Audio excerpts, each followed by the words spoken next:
করে দেখো, পুরো ভিডিওটা দেখতে থাকো কিভাবে আমি রেসিপিটা বানাই। আসসালামু আলাইকুম। আজকের এই রেসিপি বানাবো আমাদের পুকুরের জ্যান্ত চিংড়ি মাছ, এই মৌটি মাছ দিয়ে চিংড়ি দিয়ে এই সজনা ডাঁটা রেসিপিটা বানাবো।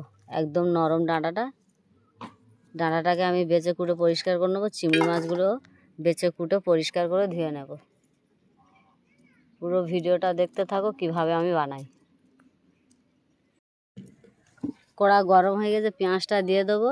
ওই কড়ায় আমি চিংড়ি মাছ ভেজে নিয়েছিলাম, ওতে দিয়ে দেবো পেঁয়াজটাকে লাল লাল করে ভেজে নেব। পেঁয়াজটা লাল লাল করে ভেজে নিয়েছি। আদা রসুন বাটা দিয়ে দেবো, জিরে বাটাটা দিয়ে দেবো, লবণটা দিয়ে দেবো, হলুদের গুঁড়ো দিয়ে দেবো, লঙ্কার গুঁড়ো দিয়ে দিয়েছি।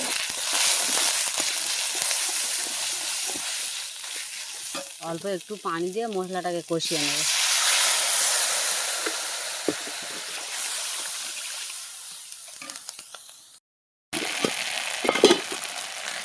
দিয়ে দেবো আলু আর সজনা ডাঁটা ভেজে রেখেছিলাম আগে থেকে, দিয়ে দেবো।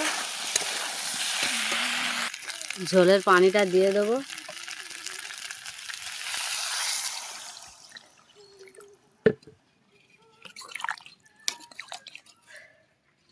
ফুটে গিয়ে যে চিংড়ি মাছগুলো দিয়ে দেবো।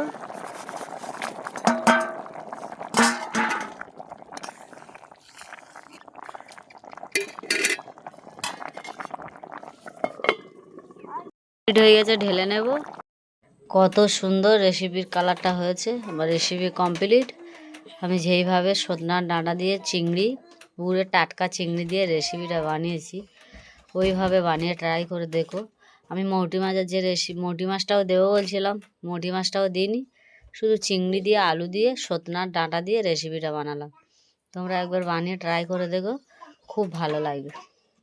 আর আমার ভিডিওটা দেখে লাইক, কমেন্ট, শেয়ার, সাবস্ক্রাইব করে দেবে।